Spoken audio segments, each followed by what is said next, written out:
On Sundays, all 7 of us would drive to a new adventure. To the park, to feed the squirrels and watch the swans. To the mountains for blueberries and sun and off-season snow. To the beach, to run on sand and fly a kite or feed the gulls whose swooping, diving, squawking antics made us laugh. As we drove, we counted Volkswagens and convertibles and red barns. We thudded over logging roads that wrecked our springs, and still we laughed and sang and stopped to watch a waterfall.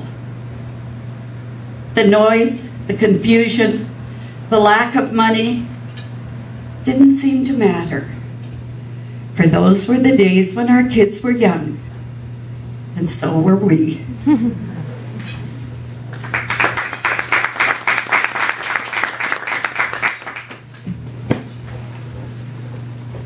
If any of you have ever been involved in putting on a wedding, you'll appreciate this sonnet. I know that Candace loves sonnets.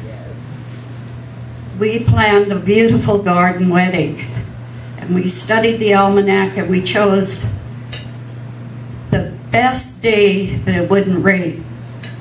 Guess what happened? A sonnet for our daughter's wedding. Our garden rivaled Queen Elizabeth Park. Each leaf in place, each blossom in full bloom. The trees stood guard, no blemish marked their bark. The bride was ready, eager was the groom. We'd manicured the lawn and fed it well all spring, till now on carpet we did tread. Our labors these long months had cast a spell. The sunset reassured us it was red. I wake at dawn to hear the drumming rain, which washed away our dream of garden boughs. Indoors, by candlelight and flute refrain, with frantic calm, we watch as daughter bows her head. Then, like a sunbeam piercing gloom, she smiles, and sunlight all but fills the room.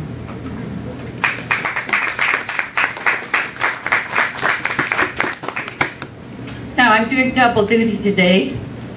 My husband, Don Benson, the previous poet laureate, now poet laureate emeritus, was unable to be here. And so I have chosen to read what I consider one of his best poems. Most of us, when we went to school and we took English and did poetry, somewhere along the way we learned that wonderful poem by John Masefield, I must go down to the sea again, to the lonely sea and the sky. And it has always been considered the quintessential poem of the sea. Well, I think Mr. Masefield has met his match. This is called Tall Ships. Have you been outward bound on a tall ship when her sail finds a wandering breeze? And you stand at her helm as she enters a realm, the kingdom of 7 far seas.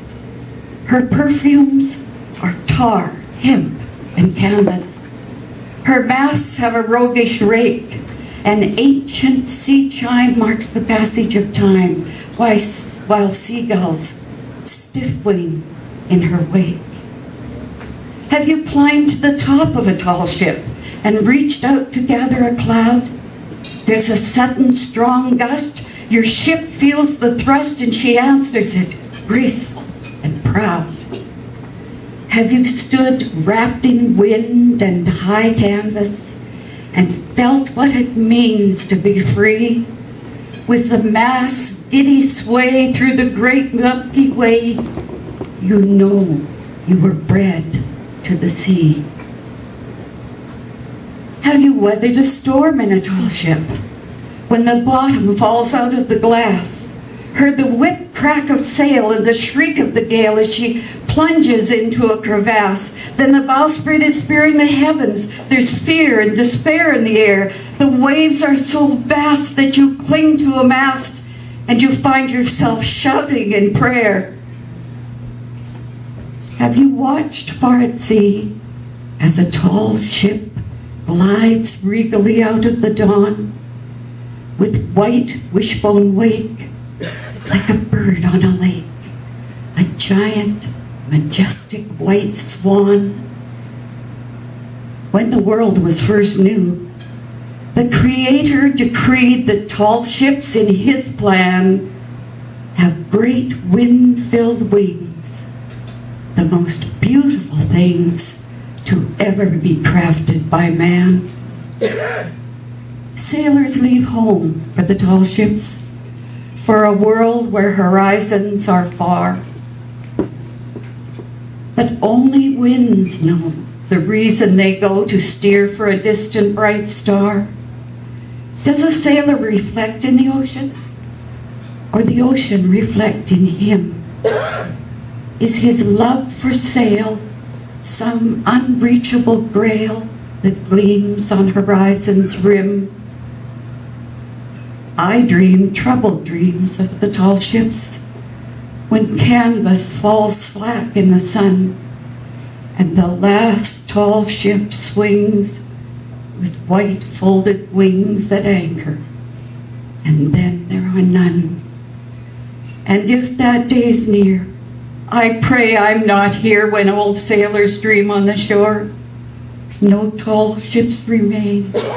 Lonely winds search in vain for the cloud of white sail that's no more.